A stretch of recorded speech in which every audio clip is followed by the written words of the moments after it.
On the screen of time, a drama of life is being enacted in the mundane movie mansion. The cosmic motion picture director has been projecting on the screen the many and varied pictures of ancient, medieval, and modern times.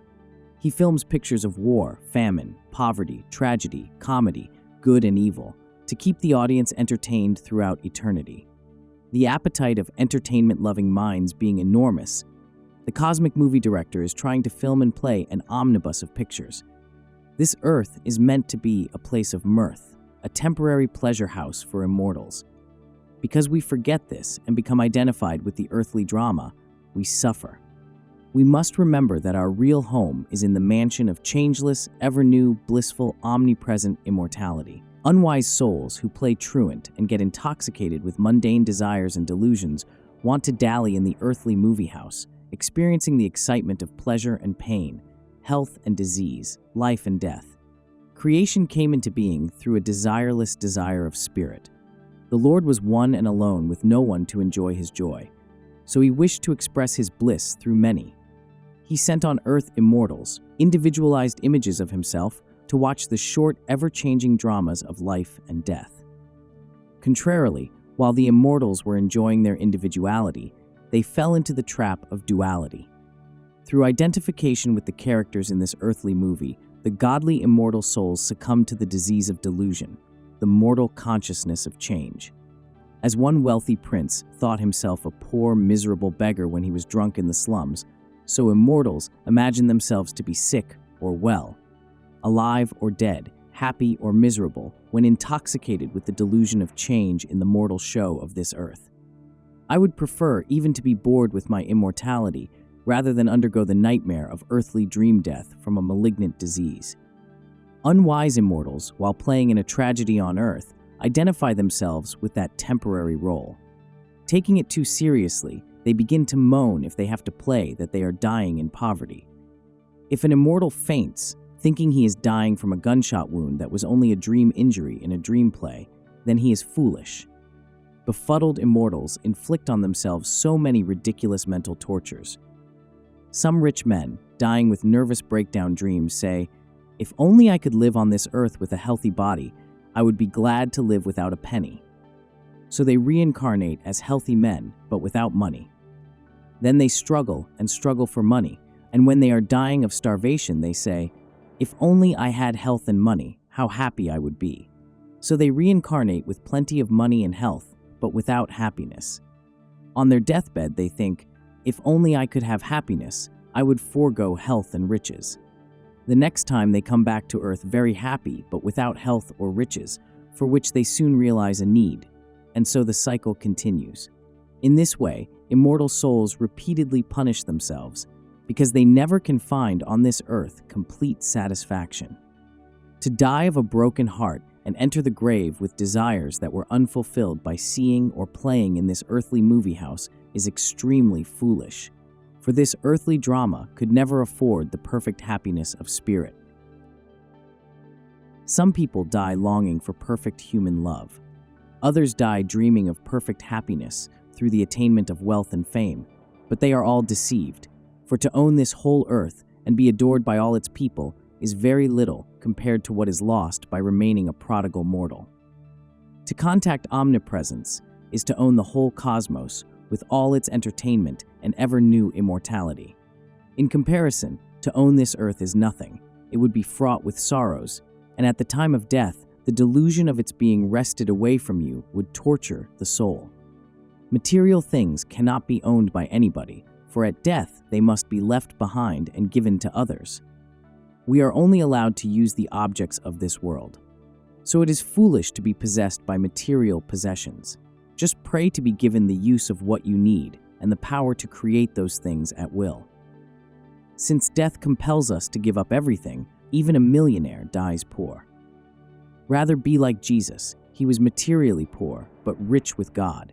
He had nothing material in life, yet having God, he had all, even after death. Worldly-minded rich people have everything in this life and nothing hereafter. Remember, no matter who you are or what your condition is, do not think your trouble is the worst in the world. Even if you are playing a part fraught with poverty or disease, there are others who are enacting a part worse than yours. In this earth life, to be a millionaire or a poor man is the same if you but understand. If you see yourself as an actor in this earthly movie house, all you have to remember is to play your role, small or big, cheerfully and well. That is all. During the playing of your part, agreeable or otherwise, do not wish to play somebody else's role. Complete your own assignment, or you will have to spend aeons of time in the enactment of imperfect human parts, changing from one to another according to the change of your desires. Get away from this entrapment. The only way to foil disappointments of will-o'-the-wisp prosperity, fame, and earthly happiness is not to feel sorry when you are denied what you think you want. Of course, you will say, our desires are conditioned by our needs. We want food because hunger was given to us. I admit that, but I am talking of a greater freedom in mind and soul. When you attain that, not even tattered robes or death by starvation can produce inwardly an iota of unhappiness. When you possess the all-in-all God consciousness, even if you have nothing of material possessions, yet you have all. People who really contact God can never feel poor or left out, nor can they consider the rich as more fortunate than themselves. Instead, the man who is intoxicated with God happiness pities everybody else. When Jesus said, "Foxes have holes, and birds of the air have nests, but the Son of Man hath not where to lay his head," he was not bemoaning his poverty. Rather, he was signifying that he was the owner of the cosmos, one with omnipresence. Thus he could not remain caged in a small place as earthly creatures do. Jesus had no bank account, nor did he exhort people to demonstrate prosperity first, as some modern religious organizations do, teaching their members to pray to God or to go into the silence with both eyes fixed on the granting of material desires. Jesus warned, "Bread, the men of the world, matter-loving, short-sighted people, seek after, but seek ye first the kingdom of God, and all these things, prosperity, wisdom, happiness, riches, shall be added unto you," without your having to pray for them. The person who finds God owns the cosmos, and owning the cosmos, he owns everything in it. Jesus had full realization of his oneness with the Father. That's why he could do many things that deluded mortals could not do. He raised the dead. He rebuilt his mutilated body. Compare a millionaire on his deathbed, forced away from his home and fortune without a penny, with Jesus Christ after death, who owned the kingdom of omnipresence.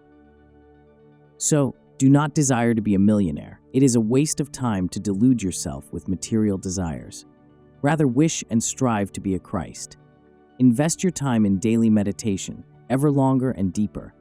This is the quickest way to become a Christ. What of it, even if you became a millionaire? You would then want still more, and would perhaps die of heart failure, working for another million. To strive for God contact in meditation is pure joy.